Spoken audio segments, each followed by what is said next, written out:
Salut, salut. Bonsoir à tous. Enfin, ceux-là qui prennent la peine de regarder mes bêtises, même si ce sont des bêtises. Mais je dis, il y a une part de vérité là-dedans. Alors, aujourd'hui, je vais essentiellement parler de la beauté des ongles. Voilà.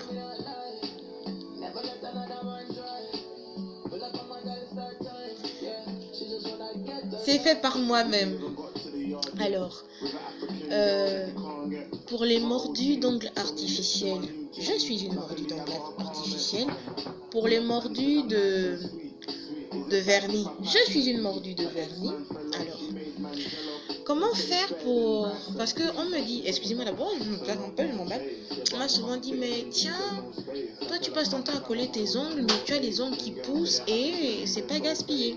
Alors, ce que je répondrai à ces filles-là qui me posent souvent la question, c'est que moi, je passe pas mon temps à utiliser ce genre de capsule-là. Enfin, ça. J'utilise, mais très rarement. Ça, c'est quand je n'ai pas mes prêts à coller. Parce que moi, ma vérité, mon secret, c'est ça. Ça, c'est un secret que je donne. J'utilise beaucoup les prêts à coller. Tu vois, tu poses et tu donnes la forme que tu veux. Voilà. C'est ça ma vérité. Mais, certains diront que nous, quand on utilise ça, bah, ça tombe. Ça tombe pourquoi? Parce que vous n'avez pas la bonne manière de les poser sur vos doigts. Et pourquoi j'utilise plus les prêts à coller? Justement, j'utilise juste plus les prêts à coller parce que c'est déjà pensé. C'est déjà tout. Tout ce que tu as à faire, c'est de les poser. Or, quand on utilise ce genre-là, bah, il faut poser, oui. Après, il faut limer. Il faut poncer. Et quand on lime et on ponce là, ça attaque l'angle naturel. Pour celles-là qui passent leur temps à coller, vous allez remarquer que parfois quand vous enlevez les ongles, bah, il y a souvent un creux sur vos doigts. Parce que la ligne s'est attaquée à l'ongle naturel. Alors, et quand on pose aussi l'ongle artificiel, bah, on pose une goutte de colle sur l'ongle artificiel et une goutte de colle sur l'ongle naturel. Et quand on pose, on doit tenir compte de l'air. Parce que quand l'air rentre, c'est même pas la peine, ça ne fera même pas une semaine. Moi, là où c'est là, c'est parti pour peut-être même 3 semaines. Voilà. Donc quand on colle, bah, on dépose tout doucement. Le temps de chasser l'air. Voilà. Donc, souvent quand je colle les ongles, bah, je les colle, je dépose tout simplement ça comme ça. Je lime légèrement parce qu'il y a un bout là qui blesse, qui est dangereux. Donc je lime et je suis juste la rondeur. Voilà. Et cette fois-ci, je me suis dit, bah non, on va un peu innover, on va changer. Tout le temps sur les ongles, c'est rond. Donc aujourd'hui, on fera carré. Alors, les couleurs, bah, j'ai utilisé du rose, bonbon si vous voulez, du violet. C'est pas tout le monde qui a fait les couleurs, enfin tout le monde a fait les couleurs au jardin, mais c'est pas tout le monde qui se rappelle encore de ça.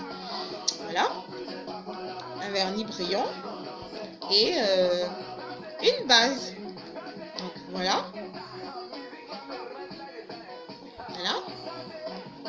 c'est un vernis mat, hein. C'est un vernis mat, mais comme j'ai utilisé la base, après ça a donné ce que ça a donné. Je vais montrer sur un doigt. Voilà.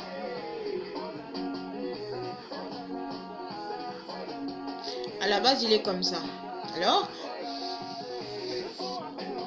et voilà. Voilà. Matifié, ça donne ça. Maintenant, quand on rajoute la base, et ben, ça change complètement. C'est plus mat, hein. Voilà. J'applique ma base. Je peux pas faire descendre hein, parce que on a dit qu'on ne doit pas faire descendre la caméra. Tout simplement on. Et voilà. Voilà.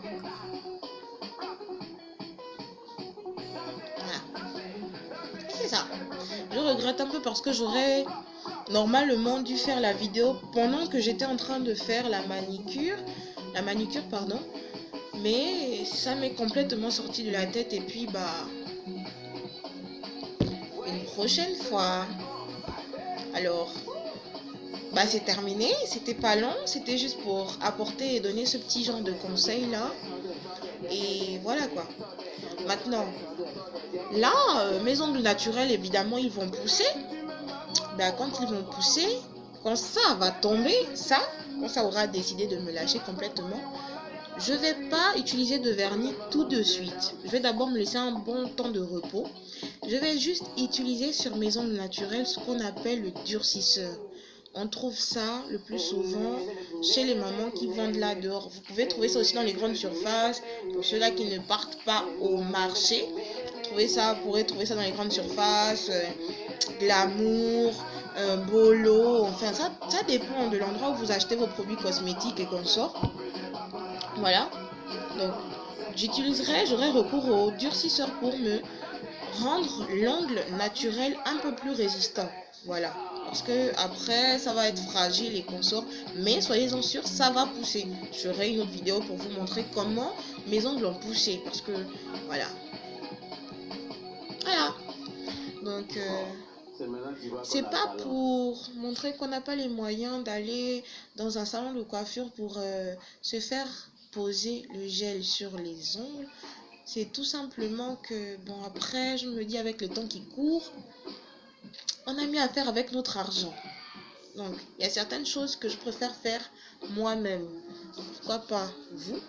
Moi, j'ai juste joué avec les couleurs du vernis et consorts. Et puis, voilà quoi. Pourquoi pas vous? Donc, c'était tout pour maintenant. Enfin, c'était tout pour ce soir. Et puis, on se dit à la prochaine. Et ne cherchez pas le scientifique, le bébé scientifique. Il est très, très, très loin. Qu'à cela ne tienne, il vous salue et il vous fait un gros coucou. C'était tout. La chroniqueuse, la Gaboma 2.0 version conseil. Bye!